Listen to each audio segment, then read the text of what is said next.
வணக்கம். கடகராசினியர்களுக்கு நிகழ்ந்து கொண்டிருக்கும் மார்ச் மாதம் 11ஆம் தேதி முதல் 17ஆம் தேதி வரை உள்ள அடுத்த 7 நாட்களில் உங்களுடைய வாழ்வில் சாபமாக இருந்த நாட்கள் வரமாக மாறக்கூடிய வாரமா இந்த அடுத்த 7 நாட்கள் அமைஞ்சிருக்குது. அந்த வகையில் கடகராசினியர்களுக்கு என்ன மாதிரியான நன்மைகள் எல்லாம் ஏற்பட இருக்கு, கிரக நிலைகளின் ரீதியாக அமையிருக்கும் சாதகங்கள் என்ன, பாதகங்கள் என்ன, மேலும் என்ன மாதிரியான முன்னேற்றங்கள் எல்லாம் உங்களுடைய வாழ்வில் ஏற்பட இருக்குது. குறிப்பா இந்த வாரத்தை பொறுத்த வரைக்கும் கிரகங்களுடைய சஞ்சார நிலைகள் என்ன என்று பார்க்கும்போது ரிஷபத்தில் குரு பகவானும், மிதுனத்தில் செவ்வாய் வக்ர நிவர்த்தி பெற்றும், கன்னிராசியில் கேதுவும், கும்பத்தில் சூரியனும் சனி பகவானும் இணைந்து சேர்க்கை பெற்று சஞ்சரிக்கிறாங்க. அதே போல மீனத்தில் ராகு, சுக்கிரன், புதன் ஆகிய கிரகங்கள் இணைந்து சஞ்சரிக்கிறாங்க. முக்கிய கிரகமான குருவும் சுக்கிரனும் பரிவர்த்தனை யோகத்தில் செயல்படுவதால கடகராசினியர்களுக்கு இந்த வாரத்தில் குடும்ப சூழ்நிலை ரீதியாக உத்தியோகம், தொழில், வியாபாரம், கலைத்துறை, அரசியல் துறை, மாணவ மாணவிகள், விவசாயத்துறையினர், பெண்மணிகள் என அனைவருக்குமே என்ன மாதிரியான நன்மைகள் எல்லாம் ஏற்பட இருக்கு என்பது குறித்தான முழுமையான பதிவு தான் இந்த வீடியோல நம்ம விரிவா பார்க்க போகிறோம். அந்த வகையில கடகராசியை சேர்ந்த புனர்பூசம் 4ஆம் பாதம் முதல் பூசம் ஆயில்யம் வரை உள்ள நட்சத்திரக்காரர்களுக்கு இந்த மார்ச் மாதம் 11ஆம் தேதி முதல் 17ஆம் தேதி வரை உள்ள அடுத்த 7 நாட்கள் குடும்ப சூழ்நிலை ரீதியாக என்ன மாதிரியான முன்னேற்றங்கள் எல்லாம் ஏற்பட இருக்கு என்று பார்க்கும்போது, இக்காலகட்ட கிரகநிலைகளை ஆராய்ந்து பார்க்கும்போது இந்த வாரத்தினுடைய தொடக்கத்தில் உங்களுடைய ராசிக்கு விரயஸ்தானத்தில் செவ்வாயும் லாபஸ்தானத்தில் குருவும் இணை இருப்பதால எதிர்பாராத காரியங்கள் எளிதில் நடைபெறக்கூடிய ஒரு தருணமாக தான் இந்த வாரம் அமைஞ்சிருக்குதுங்க. செவ்வாய் வக்ர நிவர்த்தி அடைந்த பிறகு தைரியமும் தன்னம்பிக்கையும் அதிகரிக்குங்க. அஷ்டமத்து சனியினுடைய ஆதிக்கம் இருப்பதால அடிக்கடி உடல்நிலையில தொல்லை உண்டு, திடீர் விரயங்கள் ஏற்பட்டு திகைப்படைய செய்யுங்க. சனிக்குரிய சிறப்பு வழிபாடுகளை மேற்கொண்டால் செயல்பாடுகள்ல வெற்றி கிடைக்கும் என்பதை கிரக நிலைகள் உறுதியளிக்குது. அது மட்டும் இல்லாம இந்த வாரத்தை பொறுத்த வரைக்கும் கடகராசினியர்களுக்கு லாபஸ்தானத்தில் குரு பகவான் சஞ்சரிக்கும் இத்தருணத்தில் அஷ்டமஸ்தானத்தில் சூரியனும் சனி பகவானும் இணைந்திருக்கிறாங்க. இதனால் பாக்கியஸ்தானத்தில் சுக்கிரன் ராகுவினுடைய சேர்க்கையும் ஏற்பட்டு இருக்குதுங்க. இதனால இந்த வாரம் முழுவதுமே வருமானம் என்பது திருப்திகரமாக இருக்குங்க. அதே போல் வரவுக்கேற்ற செலவுகள் காத்திருக்குது. ராசிக்கு பூர்வ புண்ணிய ஸ்தானத்தை குரு பார்ப்பதால ஒரு சிலருக்கு பாடல் பெற்ற திருத்தல தரிசனமும், ஒரு சிலருக்கு தீர்த்த ஸ்தான பாக்கியமும் கிடைக்க இருக்குது. மகான்களுடைய ஆசையும் ஒரு சிலருக்கு கிடைக்க இருக்குங்க. உங்களுடைய முயற்சிகள் அனைத்துமே வெற்றி கிடைக்குங்க இந்த வாரத்தில். அதே போல் உங்களுடைய ராசிக்கு ஆயுள் ஸ்தானத்தில் சூரியன் மற்றும் சனி பகவானுடைய சேர்க்கையினால சிறு சிறு விபத்துக்கள் ஏற்படலாங்க. அதனால் கூடுமான வரையில் இரவு நேரங்களில் வாகனம் ஓட்டுவதை தவிர்ப்பது அவசியம். தனியே இரவு நேரத்தில் செல்வதையும் தவிர்க்க வேண்டுங்க. லாபஸ்தானத்தில் நிலை கொண்டுள்ள குருவினுடைய பலனாக எதிர்பாராத பணவரவிற்கு சாத்தியக்கூறுகள் இருக்குதுங்க. குடும்பத்தில் ஒற்றுமையும் அமைதியும் நிலவுங்க. சிறு சுப நிகழ்ச்சிகள் நிகழ்வதற்கான வாய்ப்புகள் இருக்கு.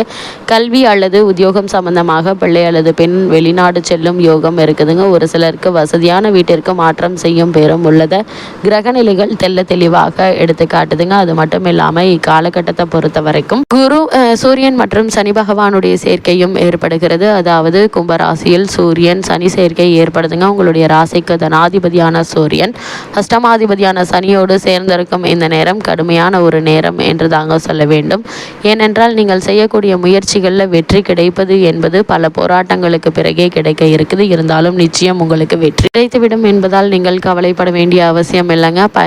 மனபயமும் போராட்டமும் மனக்கவலையும் அதிகரிக்குங்க. எதிர்மறை சிந்தனைகளை தவிர்ப்பது நல்லது. அதே போல நேர்மறை சிந்தனைகளை வளர்த்து கொள்வது நல்லது. ஒரு கடனை அடைக்க மற்றொரு கடனை வாங்கும் சூழ்நிலை உருவாகுங்க. தொழிலில் பணியாளர்களால் தொல்லை உண்டு. சூரியன் மற்றும் சனி பகவானுக்குரிய சிறப்பு வழிபாடுகளை மேற்கொள்ளுங்க. சிறு முயற்சியிலேயே வெற்றி கிடைப்பதற்கான வாய்ப்புகள் இருக்குது. அது மட்டும் இல்லாமல் இந்த வாரத்தை பொறுத்த வரைக்கும் குரு மற்றும் சுக்கிரனுடைய பரிவர்த்தனை யோகமும் ஏற்பட்டிருக்கிறது என்பது கிரகநிலைகள் தெளிவாக அறிவுறுத்துதுங்க. குறிப்பாக உங்களுடைய ராசிக்கு 6, 9 ஆகிய இடங்களுக்கு அதிபதியானவர் குரு. அதே போல் 4, 11 ஆகிய இடங்களுக்கு அதிபதியான சுக்கிரன். இந்த முரண்பாடான கிரகங்கள் லாபஸ்தானத்தில் பரிவர்த்தனை ஆகும் போது எதிர்பாராத நல்ல சம்பவங்கள் ஏராளமாக நடைபெறுங்க.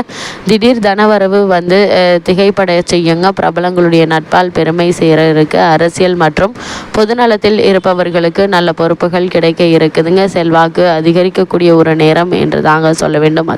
மட்டுமில்லாமல் வாங்கிய கடனை கொடுக்க முடியவில்லையே என்று கவலைப்பட்டவர்களுக்கு இப்பொழுது அதை கொடுத்து மகிழும் வாய்ப்புகள் உண்டு. ஏற்றுமதி இறக்குமதி வணிகம் செய்வோர் லாபம் குவிப்பாங்க. விலை உயர்ந்த பொருட்களை வாங்கும் யோகம் உண்டு என்பதை கிரகநிலைகள் தெளிவாக அறிவுறுத்துது. அது மட்டும் இல்லாமல் கடகராசியை சேர்ந்த உத்தியோகஸ்தர்களுக்கு இந்த வாரம் மேலும் என்ன மாதிரியான நன்மைகள் எல்லாம் ஏற்பட இருக்கு என்று பார்க்கும்போது, அஷ்டமஸ்தானத்தில் ஜீவனக்காரகரான சனி பகவானும் சூரியனும் சேர்ந்திருப்பதால் வேலை சுமை சக்திக்கு மீறியதாக இருக்குங்க. மிக கவனமாக இருந்தும் பணிகளில் தவறு ஏற்படக்கூடும். மேலதிகாரிகளுடைய கண்டிப்பு கவலை அளிக்குங்க. உத்தியோகம் காரணமாக சிலருக்கு இடமாற்றம் ஏற்படுவதற்கு சாத்தியக்கூறுகள் இருக்குதுங்க. காவல்துறை அதிகாரிகள் இரவு நேர பணிகளின் போது அதிக ஜாக்கிரதையாக இருக்க வேண்டியதன் அவசியத்தை கிரக நிலைகள் தெளிவாக அறிவுறுத்துது. அதே போல கடகராசியை சேர்ந்த தொழில் மற்றும் வியாபாரம் செய்பவர்களுக்கு அடுத்த 7 நாட்கள் மேலும் என்ன மாதிரியான நன்மைகள் எல்லாம் ஏற்பட இருக்கு என்று பார்க்கும்போது, வர்த்தகம் சம்பந்தமாக அடிக்கடி வெளியூர்களுக்கும் வெளி மாநிலங்களுக்கும் சென்று வர வேண்டிய அவசியம் ஏற்படுங்க. விற்பனையும் லாபமும் அதிகரிக்கும். அலைச்சலும் மிகவும். அதேபோல் புதிய துறைகளில் முதலீடு செய்ய வாய்ப்புகள் தேடி வர இருக்கு.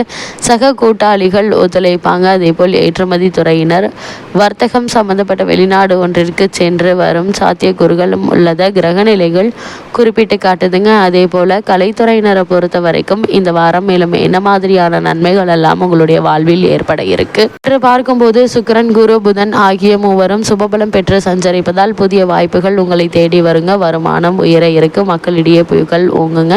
திருதிய ஸ்தானத்தில் கேது அமர்ந்திருப்பதால திருக்கோவில் நாதஸ்வர வித்வான்கள், கர்நாடக சங்கீத வித்வான்கள், பரதநாட்டிய கலைஞர்கள், ஆன்மீக உபன்யாசர்கள் ஆகியோர் அதிக நன்மைகளை பெற்று மகிழக்கூடிய ஒரு வாரமாகவும் இந்த வாரம் அமைஞ்சிருக்குதுங்க. அதே போல் அரசியல் துறையினரை பொறுத்த வரைக்கும் புகழும் செல்வாக்கும் உயர இருக்குது. தற்போது உங்களுக்கு நடைபெற்று வரும் தசா புக்திகள் சாதகமாக அமைந்திருக்கும் பட்சத்தில் கட்சியில் ஒரு உயர் பதவி கிடைப்பதற்கான சாத்தியக்கூறுகள் இருக்கு என்பதை கிரக நிலைகள் மீண்டும் அறிவுறுத்துது. அதே போல் கடகராசியை சேர்ந்த மாணவ மாணவிகளுக்கு இந்த வாரம் மேலும் என்ன மாதிரியான நன்மைகள் எல்லாம் ஏற்பட இருக்கு என்று பார்க்கும்போது, கல்வித்துறையை தங்கள் பிடியில் வைத்து கொண்டுள்ள கிரகங்கள் இக்காலகட்டம் முழுவதுமே சுபபலம் பெற்று வலம் வருவதால எதிர்பாராத பல முன்னேற்றங்கள் உங்களுடைய வாழ்வில் ஏற்பட இருக்குதுங்க. வெளிநாடு சென்று விசேஷ உயர்கல்வி பெற வேண்டும் என்ற விருப்பம் இருந்துச்சு அப்படின்னா அதற்கான முயற்சிகளையும் தற்போது நீங்கள் தாராளமாக மேற்கொள்ளலாங்க. பலருக்கு படிப்பு முடிந்த விடனேயே வேலையும் கிடைத்துவிடும் என்பதை கிரகநிலைகள் உறுதியளிக்குது. கடகராசியை சேர்ந்த விவசாயத்துறையினருக்கு மேலும் என்ன மாதிரியான நன்மைகள் எல்லாம் ஏற்பட இருக்கு என்று பார்க்கும்போது, விவசாயத்திற்கு அதிகாரம் கொண்ட செவ்வாய் பாக்கியஸ்தானத்தில் ராகுவும் நிலை கொண்டிருப்பதால் நல்ல விளைச்சல் கிடைக்க இருக்குதுங்க. இதனால் லாபம் அதிகரிப்பது மட்டும் இல்லாமல் பழைய கடன்களை அடைத்து நிம்மதி பெறக்கூடிய ஒரு வாரமாகவும் இந்த வாரம் அமைஞ்சிருக்குது. கடகராசியை சேர்ந்த பெண்மணிகளுக்கு மேலும் என்ன மாதிரியான முன்னேற்றங்கள் எல்லாம் ஏற்பட இருக்கு என்று பார்க்கும்போது, இக்காலகட்டங்களில் குரு சுக்கிரன் ஆகிய இருவருமே அனுகூலமாக ஆதரவாக நிற்பதால மன நிறைவையும் மகிழ்ச்சியையும் அளிக்கக்கூடிய ஒரு காலகட்டம் என்று தாங்க சொல்ல வேண்டும். அப்படிப்பட்ட இந்த வாரத்தில் கிரகநிலைகளின் ரீதியாக கூறப்படும் பரிகாரம் என்ன என்று பார்க்கும்போது, தினமும் மாலை நேரத்தில் 2 அகல் விளக்குகளில் செக்கிலாட்டிய நல்லெண்ணெய் தீபம் ஏற்றி வாங்க. எண்ணற்ற நன்மைகள் உங்களுடைய வாழ்வில் ஏற்படும்.